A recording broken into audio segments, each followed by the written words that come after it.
Okay, everybody, we'd like to welcome you to the Mike and Bradley sports scene. I'm Mike Smith, and with me is Bradley Hargis. And, of course, we were going to do a show 2 weeks ago, but unfortunately the winter weather sort of got in the way. About 8 to 10 inches of snow in the area, ice, and, well, you name it. You got it. And hopefully everybody made it through the what Mike called the 2000 and nearly froze to death. Well, all I can say is Ethan and I were here. We both hitched up the team of Huskies and come off the mountain, but Mike, he didn't have any Huskies. So yeah, well, he left his sled out. And but here we are anyway. But anyway, we didn't have a show 2 weeks ago, so we are here, and we're going to have quite a bit to talk about. High school basketball, college football, college basketball, pro football, and the Super Bowl team set for that, and of course a lot of other things in tournament here. First off, of course, will be basketball. Of course, the boys and girls are back in action after about 10 days off, well, for the boys of Bledsoe County, they won over Sequatchie County in a thriller, 55-53, I believe the score was. And basically is that Sequatchie County took the lead late, but Bledsoe County got back in the lead by playing some great defense and won at the last minute.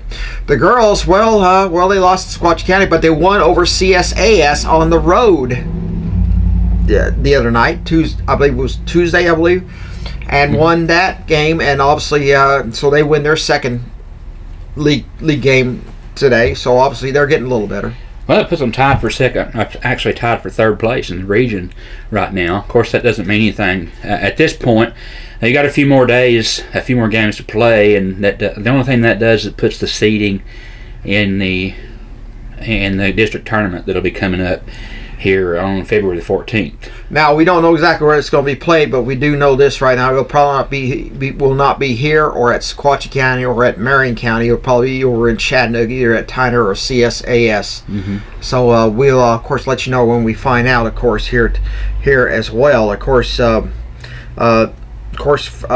they play Brainerd tonight, and then they host Van Buren County, and obviously your wife Emily, I said, is a Van Buren County alumnus, and obviously she roots for Van Buren County whenever the situation occurs. Yeah, there's two games. There's two games if you are a fan of Bledsoe County high school sports, especially in basketball, that you do not want to miss, and that's Sequatchie County games and the Van Buren County games. Because the rivalry is there in every sport. With Sequatchie County, we want to win, we want to beat them, and they want to beat us. When it comes to basketball, Van Buren is a bitter rival of ours because of the fact that's really one of the only things they have over there is basketball. They have baseball, softball, and things like that, but they excel very, very, very much on the basketball court. So they want to beat Bledsoe County, and did win both games last time when we played them at their place. They come here on February 3rd and play at our place. So it's going to be a really good game. Get out and support your blue. Yeah, we'll have the broadcast of that game Friday night from WATAM 1110. Tip off at 5. High 50 pregame. Tip off at 6 p.m. at Pikeville. Of course, it was a great attendance Friday night against Sequatchie County, and we are gratified that everybody from that team, fans from both teams, showed up for that as well. We want to point something out here. Last Friday night, as I was coming in, I noticed I don't know if you did or not, Bradley. I know a lot of people probably missed it, but there was this wood carving of a warrior that a prisoner at the prison made from a chainsaw. It honored the 2020 football team that finished 11-1. It was a marvelous piece of work. It's so heavy. Jason Real told me it took 8 guys to wrestle that thing in there, that trophy in there. So when you go in, as you pay your money to get in, just look at that, just take a look at it and see what you think of it. But it's a very marvelous piece of woodwork. I didn't see it when I went. Yeah, a lot of people didn't see it. I didn't notice it until until it's sort of more or less, what's that over the side? And it's a very beautiful thing. A prisoner at the facility. Jason's going to try to get me the name of that prisoner, and hopefully we give the name of that prisoner. If he's listening or watching, if he watches this program, thank you very much, because really that shows what the spirit is about. But it's a beautiful piece of woodwork. It's done by chainsaw, and it is very, very heavy. It's so very, very heavy.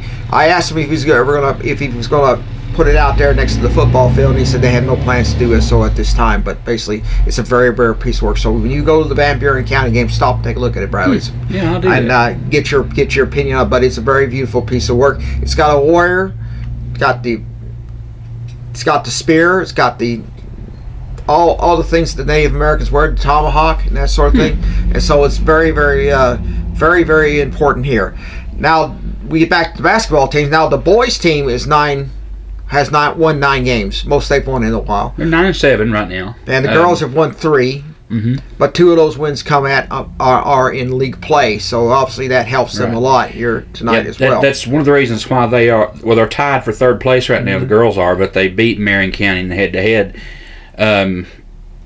So that makes Bledsoe County kind of has that advantage as far as seeding is concerned. Mm-hmm. As far as the boys, they're also 3rd place. They beat Sequatchie last week, so that puts them, even though they split games with Marion and Bledsoe on both, and Sequatchie and Bledsoe get boys. They split games. Bledsoe does have the advantage. I don't know how that works out, but that's just the way it is. But yeah, they're 2-4 in the district, and Tyner is undefeated in the district. They're 5-0 with a 14-2 record. Mm-hmm. So it's going to be a tough road to hoe for the boys to get through that district tournament. Girls, it's going to be tough for them too, because Tyner also is 5-0 in the district, 12-7 on the season. Yeah. So that's an impressive record for a basketball team, and it's going to be interesting how these tournaments shake out.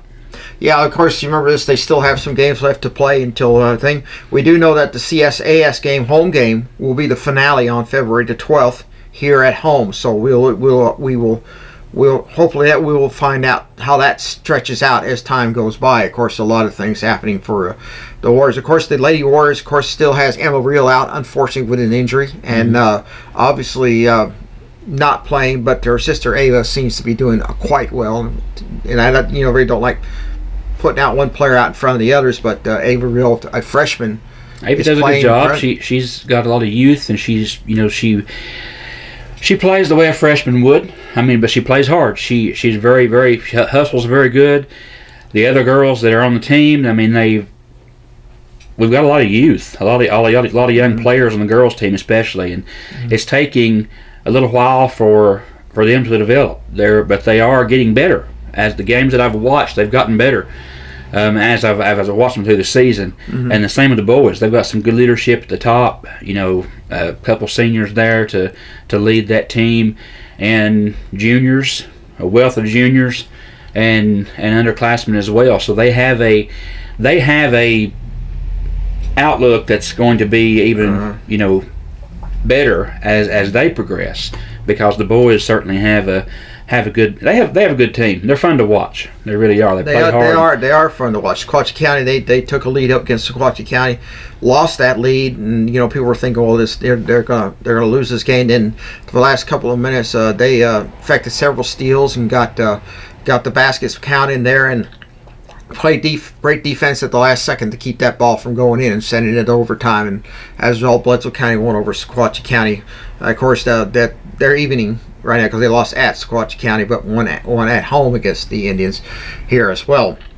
And of course, football season. Well, the banquet has been pushed back to early February, so I don't know if there's any tickets left to be sold, but that'll be at the First Southern Baptist. That'll be on Sunday the 2nd, I believe, 3rd or something, whatever. Well, I'll get the exact date on that, but anyway, the football team's in the middle of winter workouts. They're going to try to get their, try to get ready for the spring and then the fall next year, in which they will play as well. And of course, we want to honor the softball team, which was honored Friday night at the Sequatchie County game for finishing 22-1, and it had a very, very good season, but unfortunately lost to Forest to kept them from going to Murfreesboro. So just a lot of things. And spring sports coming up in here with the a little over a month away. March 12th, I believe, is the opening day for softball. I believe around the same time baseball will be starting. So it's going to be always something to do as far as supporting your teams. In Bledsoe County, there's always something to do and something to go see. So I'm excited to see what the softball team will do this year. Well, softball team only loses one senior. Mm-hmm. Okay, so they're top heavy with talent, and the coaching staff has done an excellent job the past 2 seasons, winning over 50 games in that span, and obviously very very good, and should be a power, as they are in a new district, by the way. So they will hopefully maybe find that the district opponents will be tougher than it was last year, or not. We don't really know. Okay, when we come back, we're going to start talking about the college basketball, pro football, just various stuff involved in of course, some news on the recruiting front, and also on NCAA investigations, as you're watching the Mike and Bradley sports scene here on Bledsoe Telephone Cooperative Channel 18, simulcast on WAT. You need a bank that you can depend on. Here at Citizens Tri-County Bank, we have the most dependable staff that you will ever meet. Call in, you will not get an automated attendant, you'll get a person. But on the other side, we have all the technology that anyone would need, from apps to online banking to bill pay. So please come and grow with us as we're about to celebrate our 50th year. We are the only community bank you will ever need.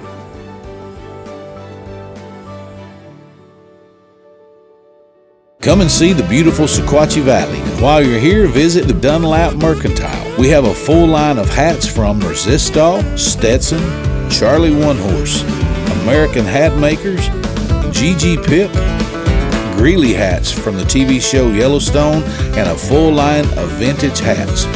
Make sure to check out our hat bar, where we can clean, shape, and customize a hat just for you, right here at the Dunlap Mercantile.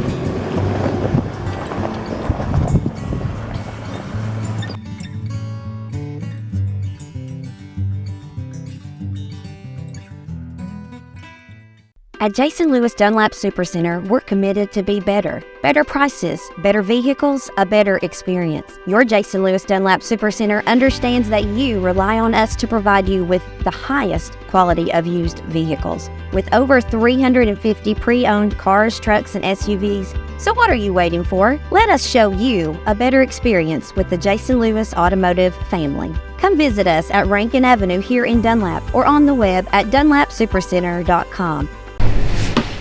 Okay, back to the lighter side of things. Here is we discuss some things that probably most people would not be interested to hear, especially about Bradley's cat. Anyway, let's talk about college. I'm not interested sports. to talk about Bradley's cat either. So I mean, I'm right there with him. Hey, college sports, of course. College football, of course. Michigan wins the national championship in football. And first time since '97, and Jim Harbaugh goes off to San Diego Chargers, and he says simply he wants the Lombardi Trophy in a nutshell. Yeah. And Mike Macdonald's his new head coach, apparently at Seattle. Mm-hmm. He's the youngest head coach. He beats out the New England's coach, by the way, Gerard Mayo. And then, of course, basketball, of course, Tennessee last night lost to South Carolina at Knoxville. It's a good game, though. Yeah, it was a good game, but unfortunately Tennessee couldn't overcome the mistakes it was making. And South Carolina pulls off an upset over the number 5 Volunteers. It's the first time since early in the season that an unranked team was knocked off a number 5 team in the nation. You know, and it's kind of sad because, I mean, obviously they're going to be ranked when the new rankings come out. Oh, yeah, there's no doubt. Because the last 2 weeks, I mean, actually the last week, they've won 2 top 10 games. Mm-hmm. I mean, beat Kentucky at South Carolina. They beat Kentucky at South Carolina and beat Tennessee at Knoxville. Mm-hmm. So, I mean, South Carolina's a good team. I mean, they're solid last night. Watching them play, I mean, they worked the ball very well. They got some good point guards and size down low. They won the battles last night. I mean, Tennessee was in the game. Mm-hmm. Of course, there toward the end, Connect kind of did his thing, and I mean, I don't know how in the world he hits some of the shots that he takes, but they go in. The only person I've ever seen do that Michael Jordan and Kobe Bryant. Yeah. I mean, he just throws it up. Well, I think is that Bernard King used to do that a lot. Bernard King was well known to do that type of thing. I mean, you think you just walking up there to the 3-point line and you're off balance, jumping sideways, and you shoot the ball and it goes in. You're thinking, how in the world I can shoot like that, shooting straight up? Ernie Grunfeld was notorious for going down on his back as making the shots. So Ernie and Bernie. That's how I got really interested in Tennessee basketball. Ernie and Bernie, and they were just marvelous. And they were the best players on Ray Mears' teams back in the 1970s. And obviously Ernie and Bernie, the Ernie and Bernie show was probably the most popular ticket. When I used to play at old Stokely before they had Thompson Bowling Arena, and they used to sell them out. But Tennessee, of course, according to some of the people ratings, Tennessee could get the number 2 seed in the NCAA tournament, depending on a lot of things. Depending on how they could do the rest of the season, how well they bounce back against that loss to South Carolina. Of course, a little baseball news. I think this is for you, Bradley. Todd Helton, the great Todd Helton, who played for Denver, is going into Cooperstown. He's going into the Hall of Fame. I'm hoping to get up there and see him go in. Of course, he's well known for playing not only for baseball but for playing quarterback before Peyton. He took over playing quarterback when Colquitt went down with an injury in the first game of the season in 1994. He played fairly well, but then he got injured. And then Peyton Manning took over, and the plan was for Peyton Manning eventually to take over anyway, because Helton was going to go play baseball. So basically, Todd Helton and Peyton Manning, of course, had in the Pro Football Hall of Fame. I don't know if he's in the College Football Hall of Fame. He probably is, he will be eventually. Yeah. Trust me, he will be. And of course, Todd Helton in Cooperstown in the Hall of Fame, Baseball Hall of Fame. There, congratulations to Todd Helton. And of course, Tennessee had the number 8 team preseason in baseball, so that's a pretty high mark. As really is that Tony Vitale has brought that team back. Has brought the team to prominence. Yeah, you know something I really respect about Todd Helton and players like him is it says a lot when you start your career with a team and you retire with the same team without any breaks in the middle. You look at people like Chipper Jones. Yeah. Played his whole career with the Braves. Yeah. Todd Helton played his whole career with the Colorado Rockies. I mean, Hank Aaron played with the Braves. With the Braves, Brewers, and I mean, he ended his career with the Brewers back in Milwaukee, but still players like that that will be a Chipper Jones and a Todd Helton and take not demand to have a gob of money and not chase that paycheck just so they can play with the team that they love. I respect that. I do. I really do. And you don't see that very much anymore at all. Of course, there are others that just slip in my mind right now of the ones that have done that. But it's like Tom Glavine. He started with the Braves and did exceptionally well, and then offered up for free agency and opted to go to the Mets. That broke my heart. Well, to see Tom Glavine in a Mets uniform. Well, people used to say, the Colts, had Manning, and then when Manning sort of got a little sort of beat up, he got traded to Denver because John Elway wanted him, and the owners of the Colts. My take on the owners of the Colts was that they seem to have this thing. Oh, he only won one Super Bowl, so what? Like, he wasn't good enough for him. Yeah, but then he goes to Denver and wins the Super Bowl. Right. So I mean. What Jim Irsay of the Colts? I mean, I was a Colts fan, when Peyton was there. Yeah. And I guess if I had to pick a NFL team to root for, the Colts would be right there close to the top, because that's just been who I've cheered for. But yeah, Irsay didn't want to take the risk of losing Andrew Luck, giving him the chance to shine, and Peyton coming off that neck injury. But he could have been a little more tactful about what he said and that sort of thing. If he had just imagined how much better Andrew Luck would have been if he could have worked under Peyton for another couple of years. Yeah, that would have worked. It would have worked well. How much better he would have been. Yeah. And he course, he was an exceptional quarterback. I don't get me wrong. He was great. He's great at what he does. He's no Peyton Manning, but Peyton, leaves there, heals up, goes to Denver, wins a championship. The thing about it is that with Colts is that I remember the ruckus that caused when they packed up in the middle of the night, left Baltimore and went to Indianapolis, and then all the people of Baltimore never forgave him for that. They still don't forgive him for that, and that, it's I mean, if you want to move your team, okay, don't do it in the middle of the night. Don't sit there and say, "Oh, we're not going to move," and then that night you do it. Mm-hmm. And that's how that tells you how some owners seem to think like that. And the owners, some move because of reasons, because basically, they're no longer financially capable in that city. That sort of. You look at the Houston Oilers.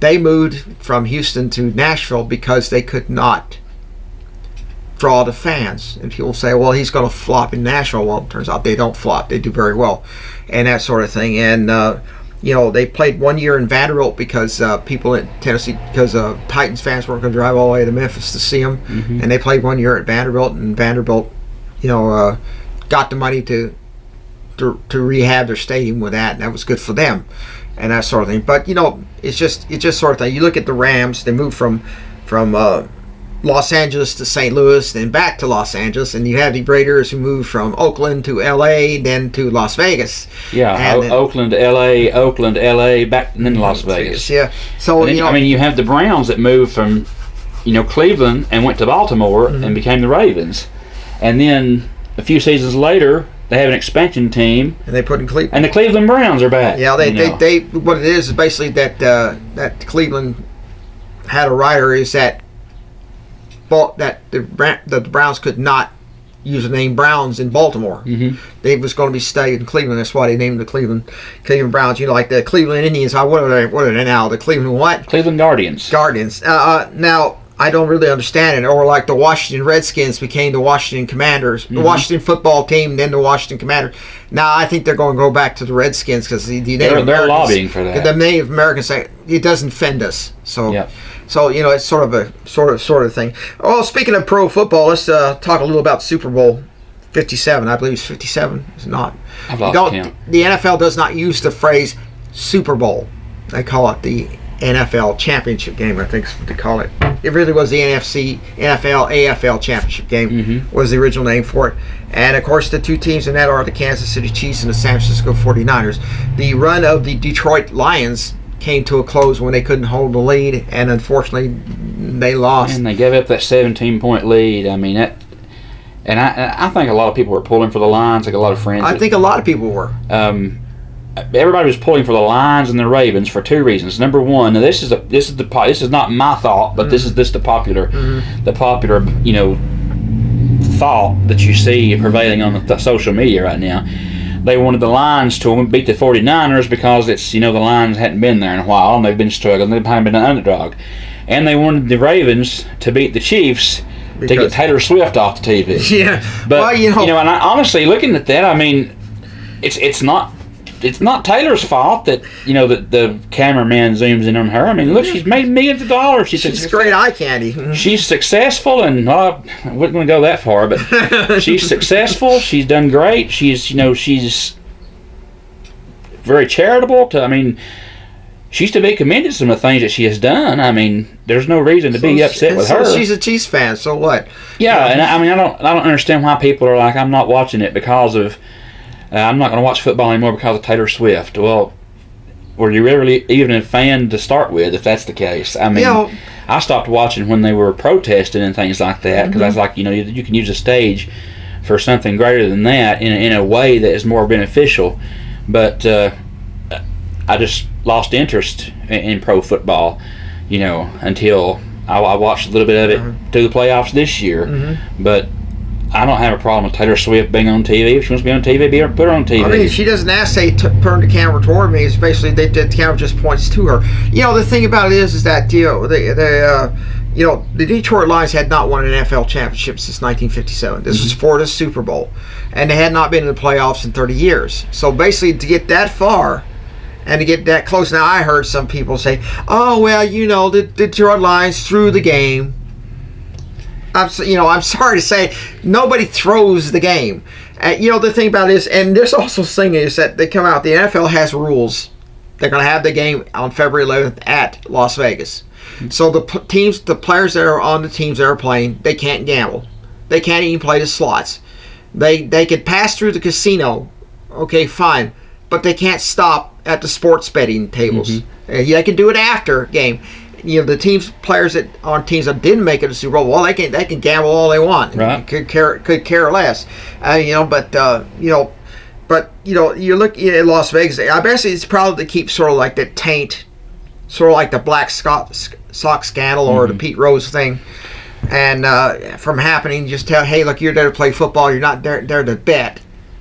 That's what you're there for. Yeah. You play the game. Well, if it's any consolation to true football fans, I mean, you do have two very storied historical programs, the San Francisco 49ers and the Kansas City Chiefs. I mean, playing in the biggest game as far as pro football is concerned. So, as a football fan, I mean, you do have two very, very nice programs that are playing for that championship. Yeah. Regardless of how you feel about who's on the team, regardless of how you feel about what teams they beat or didn't beat, it still remains. I mean, the Chiefs and 49ers, I mean, they're very recognizable when you're looking at a football record and success of the teams in the past. So it's just a game. I'd like to see it be pretty close, but I've got to go. Not that anybody asked my opinion, but I've got to go with the Niners on this. As much as I hate to, I got to go with the Niners. The thing about it is that I lived in Missouri when the Kansas City made its first appearance in the Super Bowl. I think it was against Minnesota, and I believe they won that game. I think it was Super Bowl V. Super Bowl V. My dad was assigned to a military base 20 miles outside Kansas City, which is a great place to be if you want to have a nuclear missile coming aiming right at you. And and it really is that pro football is such a different thing now than it was then. Back then, when you had the Super Bowl, they had an hour pregame. They had the game. They had marching bands come on, did a little song, did their little thing at halftime, did the second half, had an hour of post game, and that's it. They went off the air, and they always played it in the afternoons. They didn't have dome stadiums. They played it in the afternoon. So basically, you either had it at the Orange Bowl or at the Sugar Bowl, which was Old Tulane Stadium, or the Rose Bowl or some other place. Now it's in a dome stadium. You can play it just. I would like to have a Super Bowl at Green Bay in the dead of winter. Let's see how that takes it up a notch. How hardy. That's like I was saying in the break. That's not just cold. That's Keo. If you're playing in Green Bay in the frozen tundra. They actually had fans come out and shovel the snow off in Buffalo at $20 an hour. Now, I mean, these are dedicated fans because one day you saw it nice and snow. They had to delay the game, and on Monday, it didn't look like any snow was there at all. That tells you how wonderful. I expected a few snowball fights to break out, but that was an interesting thing there. I mean, how dedicated do you have to be to go and play to sit in the stand at a football game? Now, we've had some pretty chilly football evenings at high school. But to play in December and even January with 2 foot of snow in the stands and it blowing like a blizzard-like condition, and I mean, how dedicated do you have to be? I mean, I wouldn't do that. I wouldn't do that. I'm sorry. I would like to see Bledsoe County and Sequatchie County play in that game. Play a game in that field on the field when it was snow, when we had all this snowfall, and how many fans do you think would show up? They would pack the stadium. Well, I would probably be there for that because we're in the press box. It's nice and warm. But yeah, I mean, to sit in the stands with 2 and 3 feet of snow. I mean, and by the time, even if you do shovel it off, you got to look. By the time the game is over with, you're literally covered up with snow. You remember the fall game where you couldn't hardly see the line markers and all that like that. So we sure kept saying, Where's the ball at? There were a lot of I thinks and I'm not sure's during that game. Yeah, that was an interesting game, but I called it the Fog Bowl because that's what it is. But just to be honest with you right now, there are a lot of there are a lot of crazy fans out there who just about do anything. And it's bad enough they sit out there in that cold and the snow, but they strip their shirts off. And I mean, I said, are these people crazy or what? Take their shirts off and paint their stomachs and chest and back, and I'm like, I'm sorry, I can't see that. I'm like, how in the world? I guess they're just built different up there. I don't know. I guess they are. They're a little hardy to be. You have to be pretty hardy, like the South. And that's probably one time where I said the South can't beat that by any means. Okay, when we come back, we're going to discuss a few more subjects of note, and then, of course, anything that comes to mind, sort of free-form association as you're watching the Mike and Bradley sports scene here on Bledsoe Telephone Cooperative Channel 18. At Jason Lewis Dunlap Supercenter, we're committed to be better. Better prices, better vehicles, a better experience. Your Jason Lewis Dunlap Supercenter understands that you rely on us to provide you with the highest quality of used vehicles. With over 350 pre-owned cars, trucks, and SUVs, so what are you waiting for? Let us show you a better experience with the Jason Lewis Automotive family. Come visit us at Rankin Avenue here in Dunlap or on the web at dunlapsupercenter.com. Come and see the beautiful Sequatchie Valley. And while you're here, visit the Dunlap Mercantile. We have a full line of hats from Resistol, Stetson, Charlie One Horse, American Hat Makers, GG Pip, Greeley hats from the TV show Yellowstone, and a full line of vintage hats. Make sure to check out our hat bar where we can clean, shape, and customize a hat just for you, right here at the Dunlap Mercantile.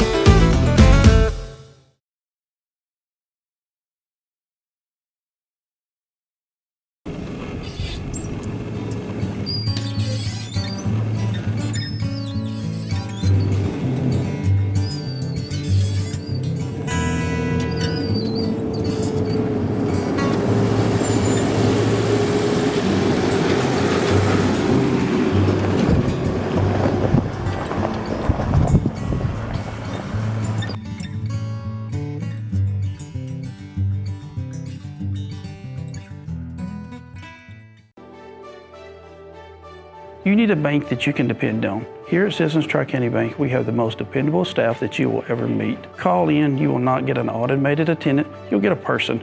But on the other side, we have all the technology that anyone would need, from apps to online banking to bill pay. So please come and grow with us as we're about to celebrate our 50th year. We are the only community bank you will ever need.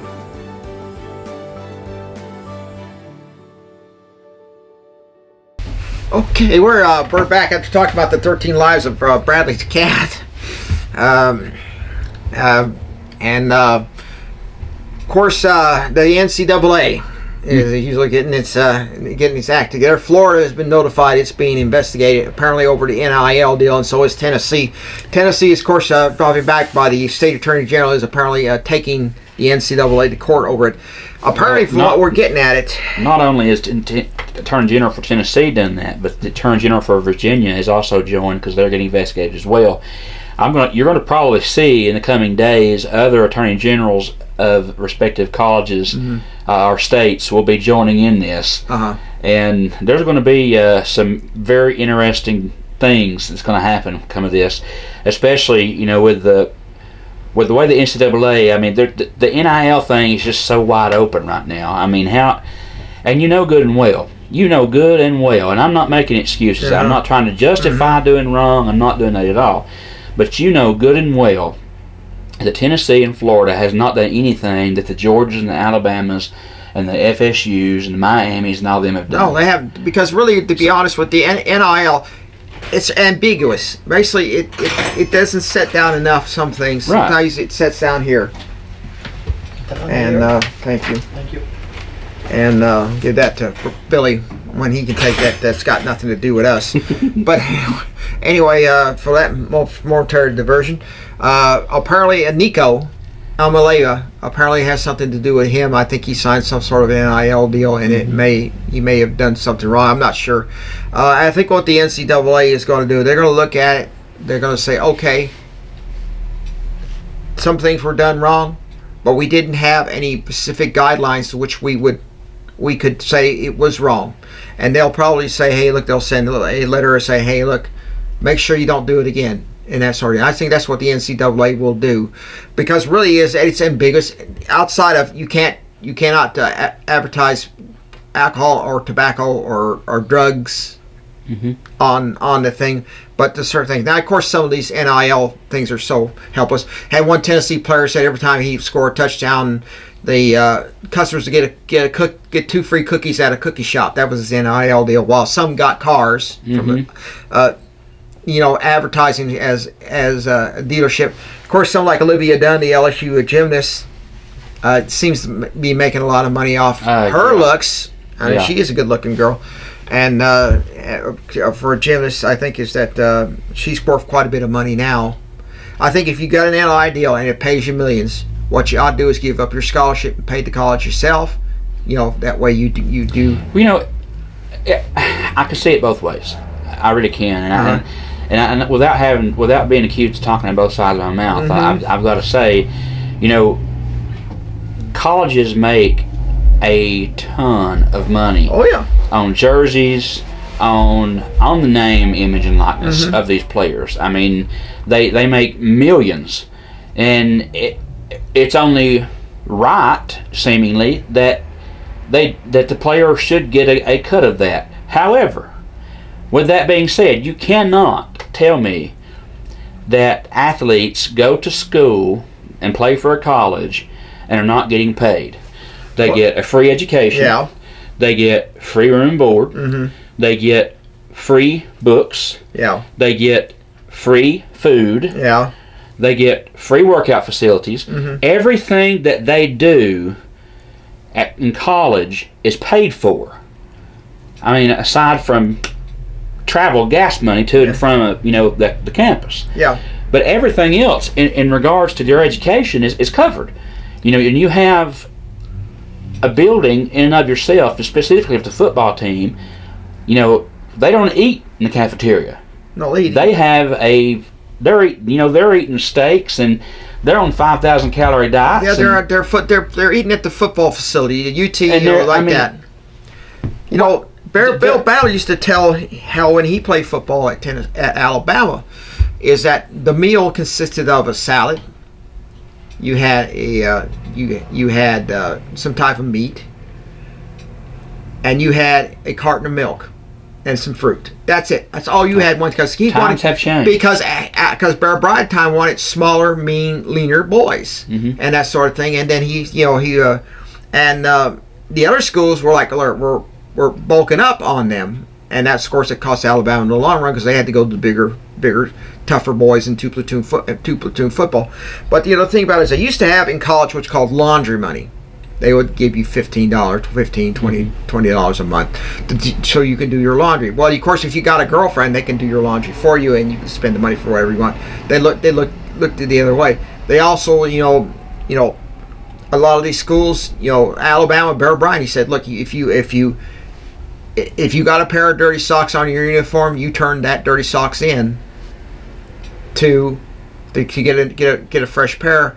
And also, if you give away your chin strap to your girlfriend, they charge you $250 because you're not supposed to give your chin strap away to your girlfriend. That was just supposed to be some sort of chivalry thing. Anyway, but the thing about it is that it used to be like in Hollywood. They could use your name, image, and likeness, and they wouldn't have to pay you. And then actors sort of got tired of it and say, "Hey, look, if you're going to put us up on a bulletin board or something like that, or use us in your advertising, you got to pay for use of our face." And they did win that argument. With the NIL, the problem is that they need to get rules in, specifically say what you can or cannot do. The NCAA dropped the ball on that. Put a cap on it. Yeah, because you've got to put a cap on it And the reason I say that, everybody's like, that's just ridiculous. People were, upset about the salary cap in baseball. But all that did was level out competition. Because you've got major market, schools like Tennessee, Florida, Alabama, the boosters and things around those programs, we're going to pay you $8 million if you'll come and play football here. Okay, well, what about Florida Atlantic? What about UCF? What about Memphis? Those schools don't have that base, and it's not really fair for them. And eventually, those smaller schools are going to band together and be like, "Look, this is not fair." And the NCAA it's going to force their hand. They're going to have to do something. So you got the smaller schools like that. Chattanooga. You look at Chattanooga. Look at. Are you going to get the Vols to come down and play at Chattanooga? Certainly not. Yeah, really. They're going to go to Knoxville. It's like this is like Nealon once told Scrappy Moore. He said, "Which game makes your budget, football budget?" He said Tennessee. He said one time, because Notre Dame was changing from the Notre Dame box to T formation. He said, "Don't you?" So we play you before Alabama, right? He said, "Right." He said, "Don't you think you need to change your formation?" And Scrappy Moore changed his formation to T formation so Tennessee could have a practice session. That's all it was. But you look at what the NCAA does. You have the realignments. You have the conference expansions. You have all that going all over here. And what happens is that the smaller schools' chances to play the big boys diminish. Yeah. Like Georgia State got an upset win over Tennessee because of that. New Mexico State got an upset win over Auburn. Two things you're going to have to do, and it's going to have to be done. Number one, you've got to address the NIL situation. I'm all in favor of putting a cap on it, or at least putting money like that into a pool and distributing it evenly with the team. The second thing you got to do is you've got to get a handle on this transfer portal. There is absolutely no reason why the same kid should play for 3 or 4 different schools each year. I mean, going from one school, next year go to another one, next year go to that is just absolutely ridiculous. Yeah. And COVID opened that up because of all the fifth year and sixth year and even like 7th year seniors that didn't want to play. They wanted to transfer somewhere else, and that's fine. I get it. You got a hardship. You want to play somewhere else. Good. Go ahead and get it granted by the NCAA. Just get one chance only. You get one shot. But if you transfer without a hardship, you sit out a year like it used to be. Yeah, it used to be that way. Yeah. So I mean, you got to get a grip on that, because the NIL and the transfer portal, along with the conference expansions, I mean, has absolutely already changed the face of college football. Yes. It has changed traditions. It has changed the way people look at it, and it's just the integrity has been compromised. What little integrity they had, as far as surrounding the game, has been compromised even more so, because it is just absolutely ridiculous at how many these kids you can actually, basically, it's like you enter into a free agent contract. Yeah. You get at the end of the season, you join the portal to see if anybody's going to offer you a bunch of money to come play, for that school. And you look at Barron, who entered the transfer portal, who was a very good defensive edge rusher from Tennessee, entered the transfer portal, got a big chunk of change from Ole Miss to go down there to the NIL to play with them. Yeah. Ends up at the last minute not going to Ole Miss, and now he's at Louisville. And he's going to stand out in the ACC because the level of talent's not going to be the same as it is in the SEC. But he's going to stand out. He's going to get noticed. But it's like college football is not the place, and neither is college basketball. College sports in general is not the place for what would be similar to free agent market and professionals. I mean, it just don't work that way. The thing about it is that what the thing is that, as I said, the NCAA should say to these players, okay, you want to transfer, all right, that's fine. You have one opportunity to do this. Okay. If you go to that other school and you change your mind, you want to transfer somewhere else, sit out 2 years. Sit out 2 years, or go on as a walk-on and try your luck there. That's what should be done. The NCAA I read an article. Is one reason why such high-profile coaches are quitting the college football business is because of the NIL and the transfer portal deal. Like you look at this. You look at Nick Saban. He quit because he was tired of having to go out there and beg these players to come play for him. Well, you can't. You used to when you had a commitment from a player, you had them for 4 years. Yeah. 5 if they had a red shirt. Yeah. You could build a team. You had a consistent level of talent. Now, not like that. I mean, you could have the best quarterback in the nation. That is very successful, has broke all the records, and all of a sudden he just up and says, "You know what? Next year I'm going to go over here because I'm going to get more money, or get more playing time." You look at Tennessee. They got George McIntyre. He comes in, signs with Tennessee, 5-star recruit. And if that name sounds familiar to everybody involved, he's the grandson of George McIntyre, who was the head coach at Vanderbilt in the 1980s, and actually did very well at Vanderbilt. He beat Tennessee in '82 and Alabama in '84, but he got him to a bowl. But he decided Tennessee was going to come. Now we have to wait and see what happens in a year or two, because Nico eventually got the starting job locked up, and Nika Imaleva, maybe I'm probably getting to pronounce it right. He came to Tennessee, and that was his goal, and he proved himself to do that in the Citrus Bowl when he helped shut out Iowa 3 touchdowns and MVP. Obviously, he was very good at what he did, and I proved that he had. I think it was a little better than Milton was. I think he played. He had better on the ground than Milton. He was he was run more. He was more mobile, and Milton. I mean, he's built for the pros. I mean, he's got that big physique, stature. I mean, he should have probably ran more. Yeah. But didn't. But Nico took over that game. I mean, was the MVP on account of it, and it was just a different atmosphere surrounding that team. Joe Milton's a good athlete, don't get me wrong, but I honestly believe that two things come from the fact that some of the Tennessee faithful were calling for Joe Milton to be benched and Nico to be put in. But one thing that does is Milton came back for 1 year. Yeah. He could have left. He could have. He could have transferred. He could have went pro. Yeah. He came back. He showed the team that he was loyal to them. And in return, I think it's a good thing that Heupel and company showed loyalty to him and said, "You're going to be our quarterback this year." I think And I think that in the long run, if you're a player, and if I'm looking at a college, and I see the fact that a coaching staff will look at me, even though there might be some talent that might be just a little bit better in some areas, but they're loyal enough to say, no, you are our leader. You are the one who's going to lead this program, and to be loyal and faithful to him as much as he was to the University of Tennessee by coming back, for another year. That says a lot for a program, and I think that's one of the reasons why we got Nico.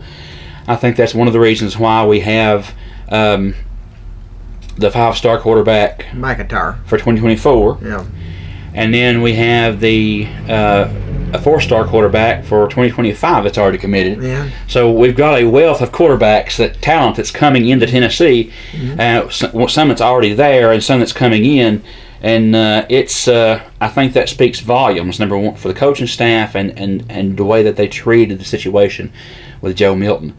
I commend them. Would I like to see Nico play? Yes, but the good news is it didn't burn a red shirt. No. So he has several years of eligibility left. He's probably going to play 2 or 3 years, probably 2 years, and then go pro. Yeah. But if that happens, I hope McIntyre and company stays on so that they can take over the helm and keep going in the direction that Tennessee football has been going the past couple of years. Well, yeah, that's the sort of thing. So, anyway, college football, of course, spring practice will begin. We don't know whether there's going to be a spring game at Tennessee because of the construction at the end zone. They're still trying to figure out what they're going to do on that. So we'll have to wait and see what happens with that. Okay, basketball, of course, Friday night. Of course, they're playing Brainerd tonight at home, and then Friday night we'll be hosting Van Buren County in another version of the border rivalry. And we'd like the fans to show up for that. We'll have the pregame at 5:50 and the game itself at 6 p.m. on WAT. Bradley, you have some final words you want to say? Get out there and support the Blue. We got a district tournament coming up, and get ready for softball. It's coming up in March. Can't wait to see what those girls can do on the field. Can't wait to see what the boys can do on the baseball diamond. And as always, I'll sign off with my signature: Go Blue, Go Big Orange, and Go Braves. So Friday night, Van Buren County will be here. We'll be here at home. We like everybody to stop by and look at the sculpture that was done by a prisoner at the prison, at the prison up the road. Very beautiful looking thing. We'll everybody take a look at it, and as you pay your money, you look right behind them and you'll see it right there. So this will do it for us for the Mike and Bradley Sports Scene here on Bledsoe Telephone Cooperative Channel 18. We'll see you in 2 weeks. Hopefully the weather will hold out. Then we'd better luck on the weather. As you're watching the Mike and Bradley Sports Scene here on Bledsoe Telephone Cooperative. We'll see you in 2 weeks. Good day, everybody. Brought to you by Bledsoe Telephone Cooperative in the Sequatchie Valley.